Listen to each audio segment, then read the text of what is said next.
Alright. Cool. Oh shit, hold up.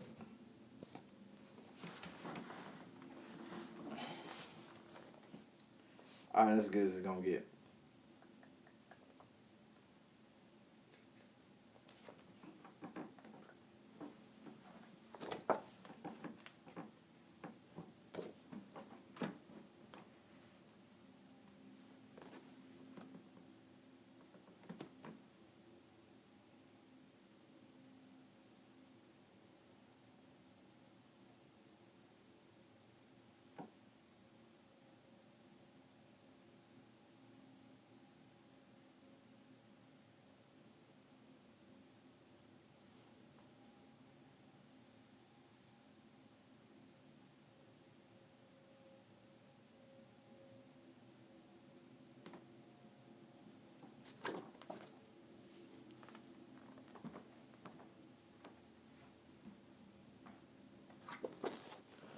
Okay, today we are talking about episode 2, NFL scripted, rigged breakdown. I didn't get to any of the games for yesterday yet. I'm going to put those in at the end. But I'm going to go through the notes where I had the week prior. And the first one I want to talk about is the Browns and Ravens. These are supposed to be two of the best defenses in the NFL. The final score was 47-42 in an offensive shootout. There were, let me look and see what it was, 9 rushing touchdowns in this game. That's a red flag in and of itself. The last play ended with the safety off of multiple laterals. And that's more so for the fact of point spreads and stuff like that.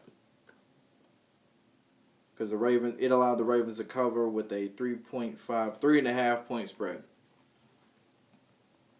But the biggest thing was Lamar Jackson.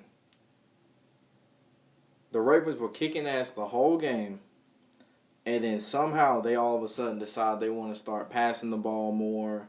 They want to start basically abandoning the run, which the Ravens' identity is to run the ball with their 3 running backs. You got J.K. Dobbins, Mark Ingram, Gus Edwards, and then Lamar Jackson. Why in the hell are you running the ball or passing the ball so damn much when you have a big lead and you should be killing the clock in the second half?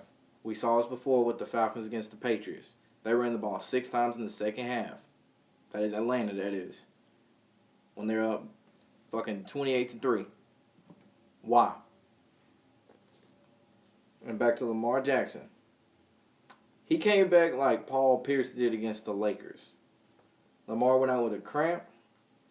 And for some reason, when Trace McSorley was in, who can actually pass the ball, you have him running quarterback options and quarterback runs and shit like that. Why? He's the only healthy quarterback on the roster. That doesn't even make any sense. What do you want, Mark Ingram to be your quarterback now? But Lamar came back in WWES fashion. You see the little camera, he running through the tunnel. Told the nigga, move out the way. I'm about to come in. And then you look on the sideline, it looked like they saw Superman come in to save the day. And I believe on the first play, on like 4th down, Lamar converts it. He also threw the game-winning touchdown. Late in the 4th quarter, when they should have been up the entire game, but for some reason they let Baker back in the game. Because, for ratings, you got to make it look entertaining. You have to have it look like it's going back and forth.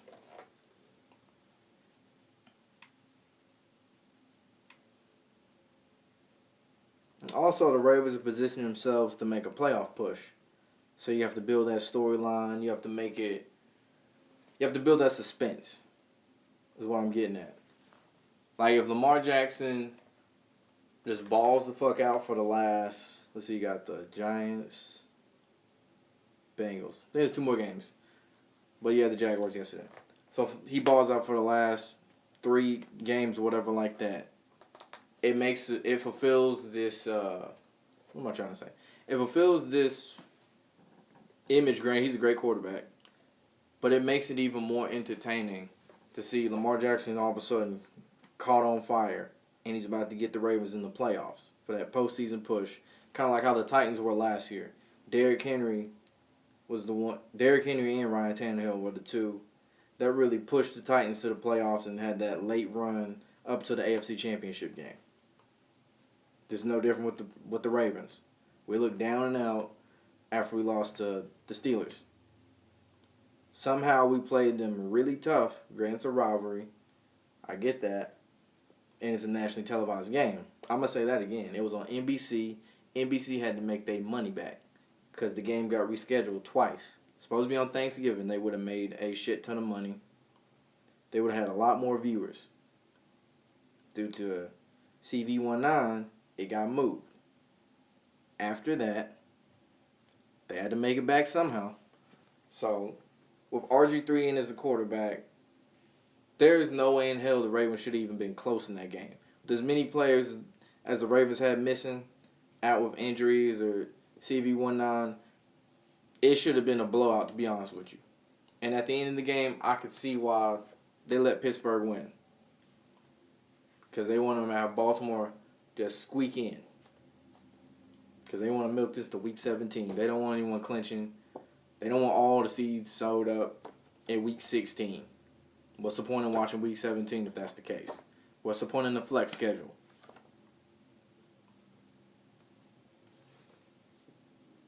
Now on to the Buccaneers and Vikings game from last week. Dan Bailey missed 3 field goals and an extra point, so that's 10 points right there. And like I said before, all the kicking balls are controlled by magnets. There's a magnet in the goalpost. There's magnets in the football whenever they're kicking. There's also magnets in the gloves whenever they're catching the ball too. Like DeAndre Hopkins' Hail Mary catch. If you go back and watch that, in slow motion you can see the ball. I know I'm getting off subject. You can see the ball. This will be a good example. This is a football. It just stuck to his hand. And it wasn't like he went out and caught it. It just shifted straight to his hand.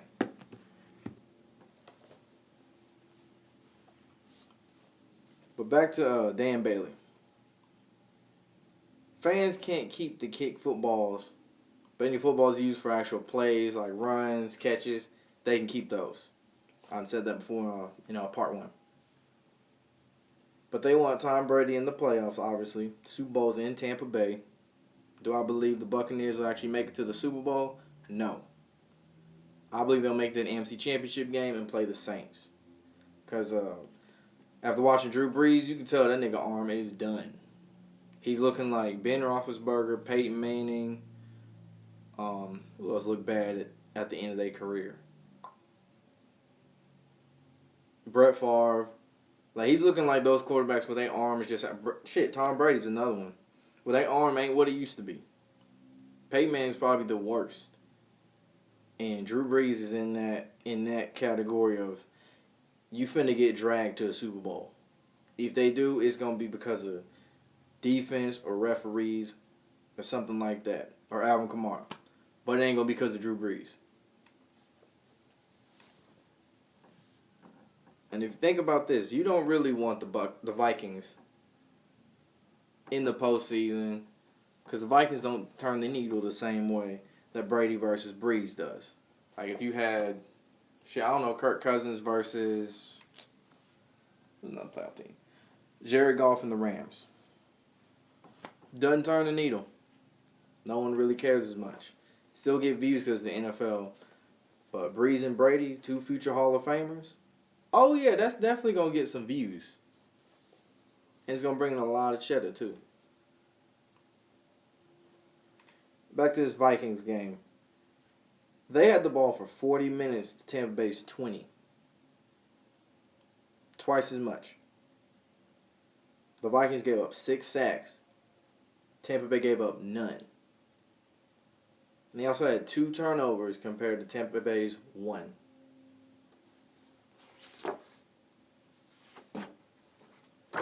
So right there is no reason for them to have lost that game. I don't remember what the final score was, but I know 10 points, though. 10 of those points are accounted for Dan Bailey alone. And if you watch the game, Kirk Cousins held the ball for an extremely long time. For no reason. And you see this a lot in the NFL. I saw it last night with the Saints and the Chiefs. There were so many plays where Drew Brees clearly was doing the wrong thing on shit. Drew Brees was clearly doing the wrong thing on purpose.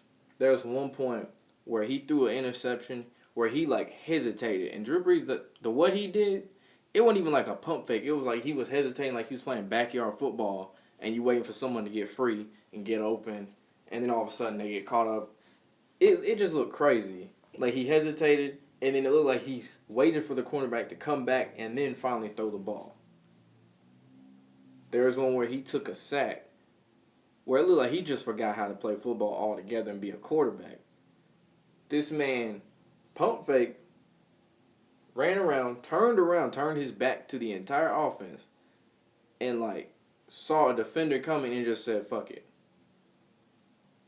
It's just like it was so obvious watching that game. Just how much they try to, or how much they actually throw the game. And how much it rests on a lot of these quarterbacks. Obviously, penalties play a role too. But Jesus Christ. What I saw with, Drew Brees. Shit, Patrick Mahomes does that shit too. But Patrick Mahomes is usually on the winning end more so than the losing end. And it's absurd. Sometimes I can't even take the shit remotely seriously.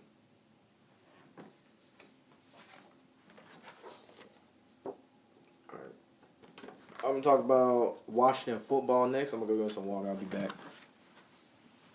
Goddamn water.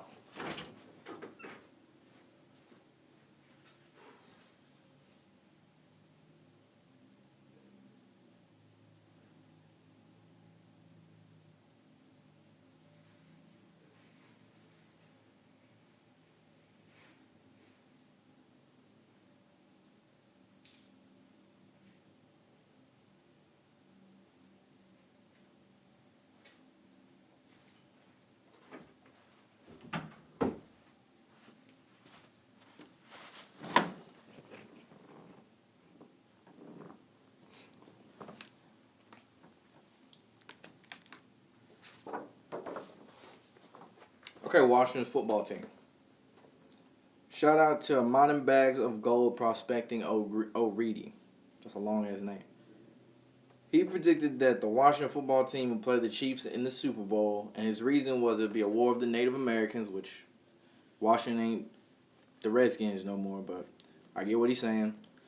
Plus, Alex Smith would be going against his former team and apprentice, so it'd be a good storyline there. And it's also a comeback for Alex Smith as a bid for comeback player of the year through his leg injury. And what else? And Ron Rivera battling cancer. So it's a bunch of different storylines that CBS could just gush all over. Pause. Like, there's just so many things you could talk about right there. So many talking points for ESPN, Fox Sports, all of them. And it's kind of odd that ESPN mentioned how the only team that can beat the Packers would be the Washington football team. It makes you wonder, out of all the teams, especially they in the NFC least, makes you think for a little bit, why them? Why would they say that? And to be honest, NFC least needs some type of storyline, because now all you got is Jalen Hurts with the Eagles. Cowboys suck. Giants suck. That's about it. They need something in that division. And the underdog story is always a good go-to. We saw it with the Titans last year. Underdog doesn't always win it all, but they damn sure make it interesting. And it also makes you forget allegations and stuff that he was doing. Jesus.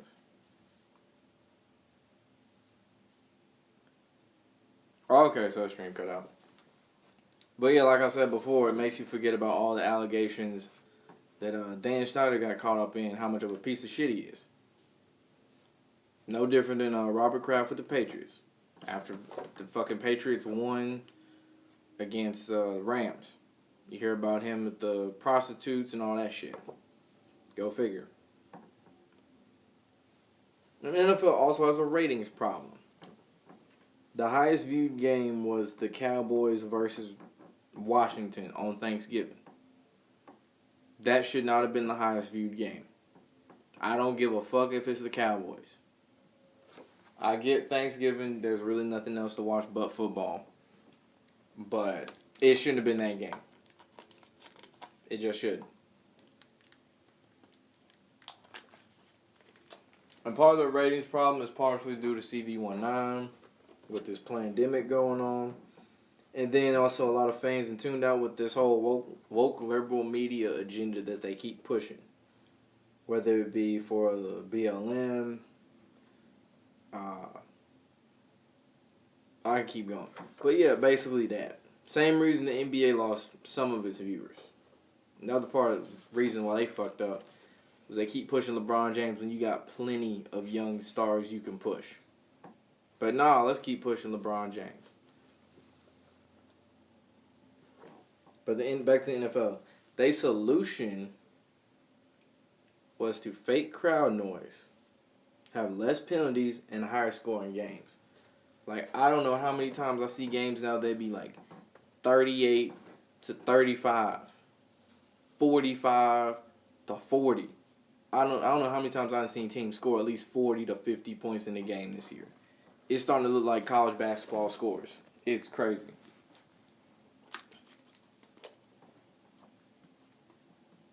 And at the end of the day, it's all entertainment. Say it on the tickets. Say it to your face with the announcers, the analysts, pregame. They always say, don't you like being entertained? Are you not entertained? Say it to your face. Keep mentioning that word script. You can't script it better than this. If you like WWE, you might as well like the NFL. And now I'm on to the New York Jets. That game against the Raiders. You can't sit here and tell me the way they lost, they weren't trying to lose that game. I know they're tanking and all that, but you can't sit here and tell me they weren't trying to lose that game. First off,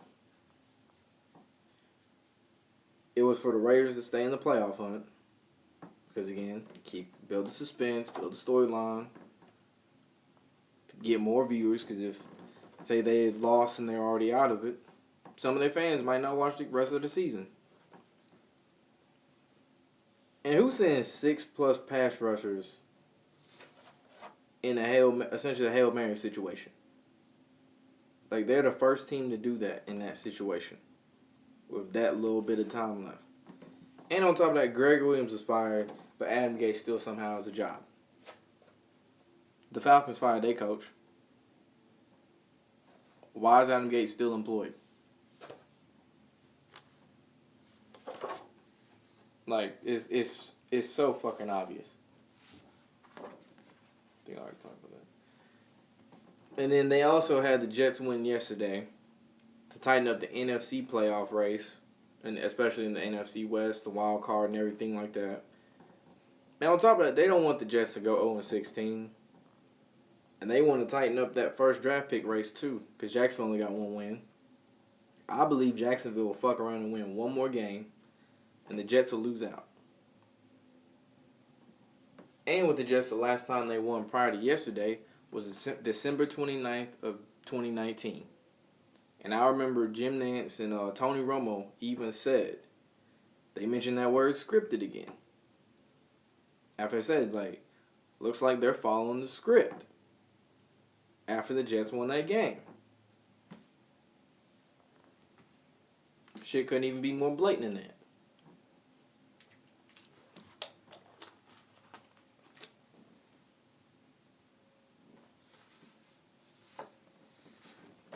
Who else played yesterday?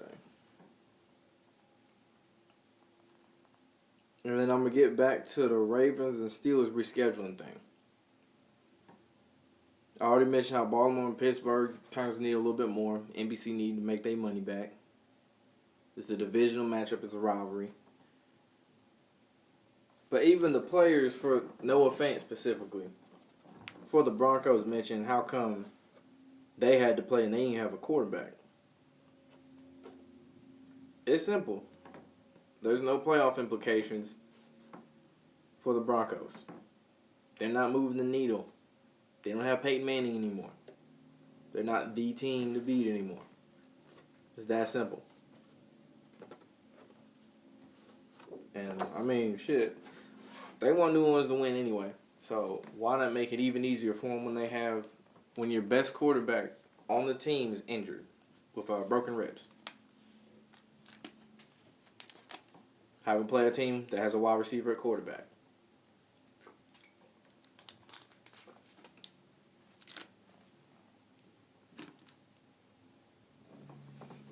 I'm trying to go through who else. I'm trying to go off the top of my head here. I'm trying to think of who else played yesterday. They had something like fishy. So I know they want to have the Dolphins. I'm going to go Dolphins, Patriots.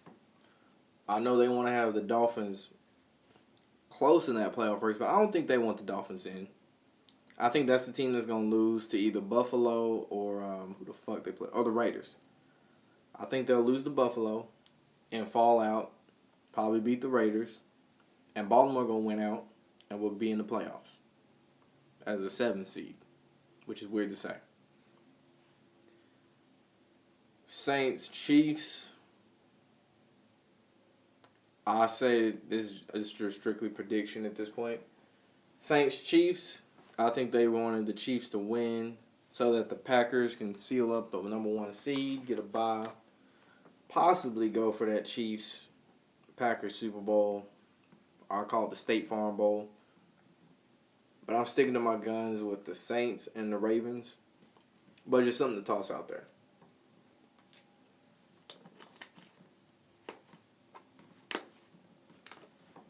Let's see who else. I said Jets, Rams. I already said that one. Lions, Titans.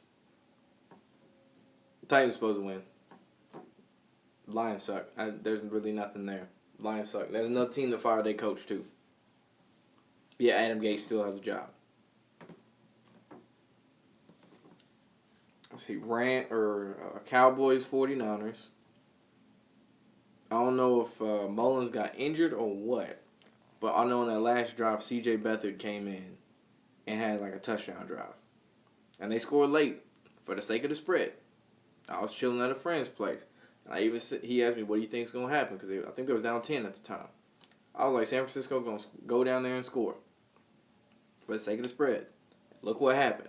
They went down there and scored for the spread. Because they were down 10. I think the spread was Dallas. It might have been Dallas 3.5.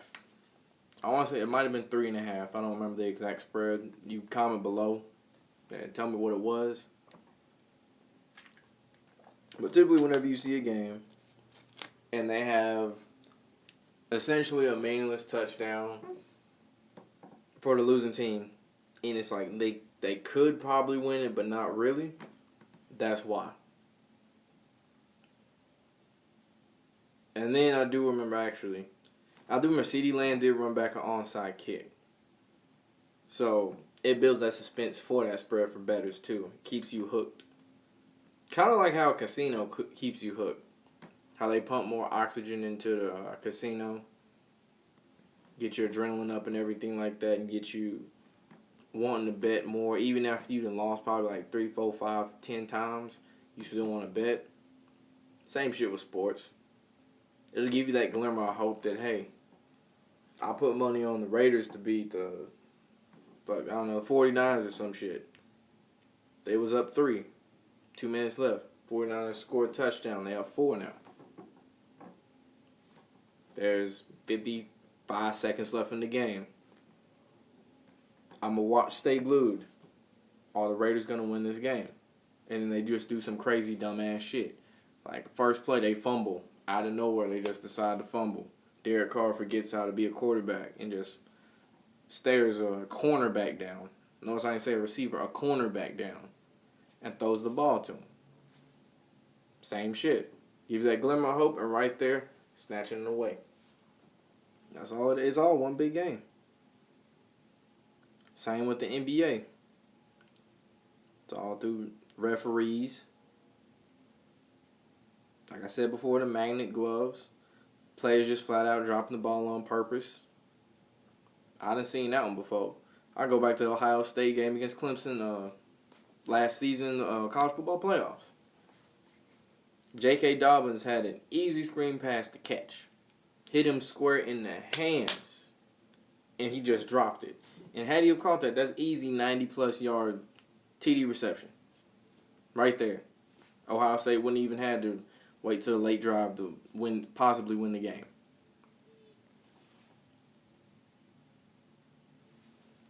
Then you got in that same game, I want to say the receiver's name was Devin White.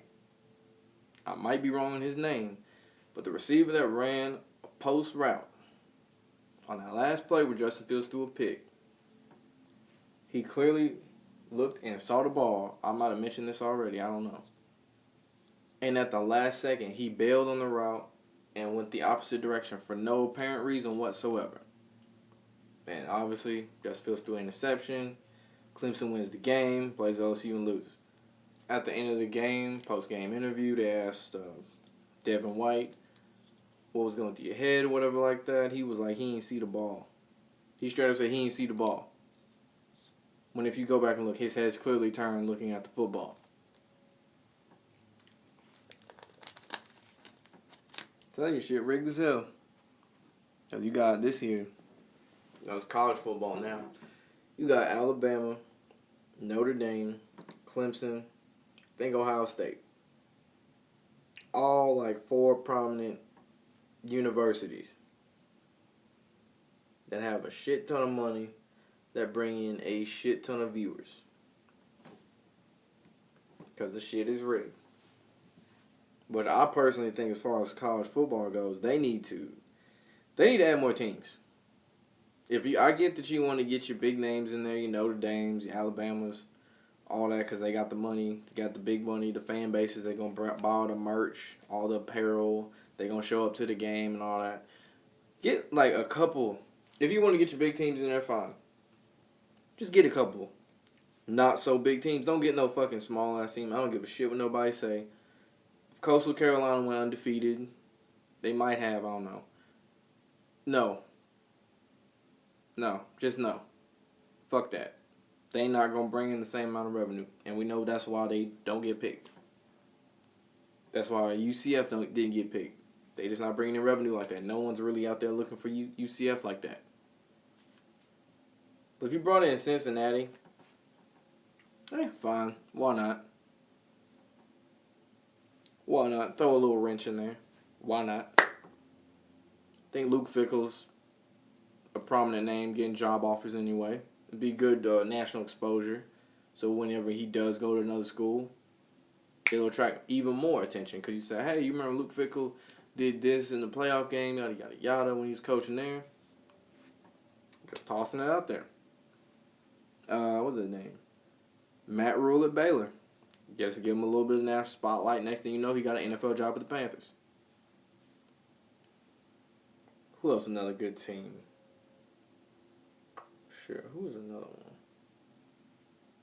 I'm not gonna say Florida because fuck Florida. I just want to say fuck Florida.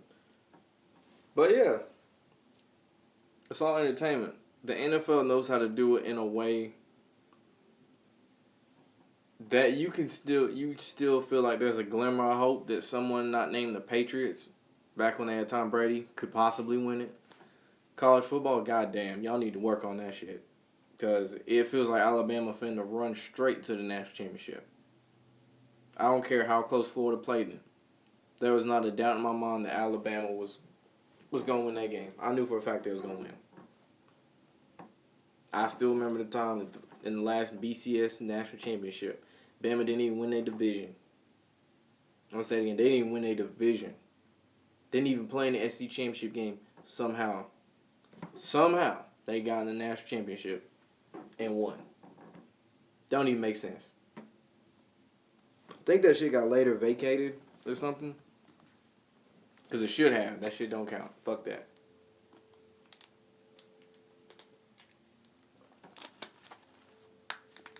I know this one's been all over the place today. I've been planning on doing this for a while. I've been busy. But that's what I got for NFL Scripted Breakdown Part 2. There's going to be a Part 3. And then since the NBA is heating up, they're going to start their season actually in 2 days. That's crazy to think that in 2 days, it felt like it just ended. I'm going to do an NFL or NBA rig breakdown on that one too. So stay tuned. Like the video, subscribe to the channel, ring the bell so you know next time I'm going live. I appreciate all the support. And hold on. Oh yeah, hit that fucking like button, goddammit. Motherfucker, I know whoever watching, hit that goddamn like button. Alright, I'm out now for real.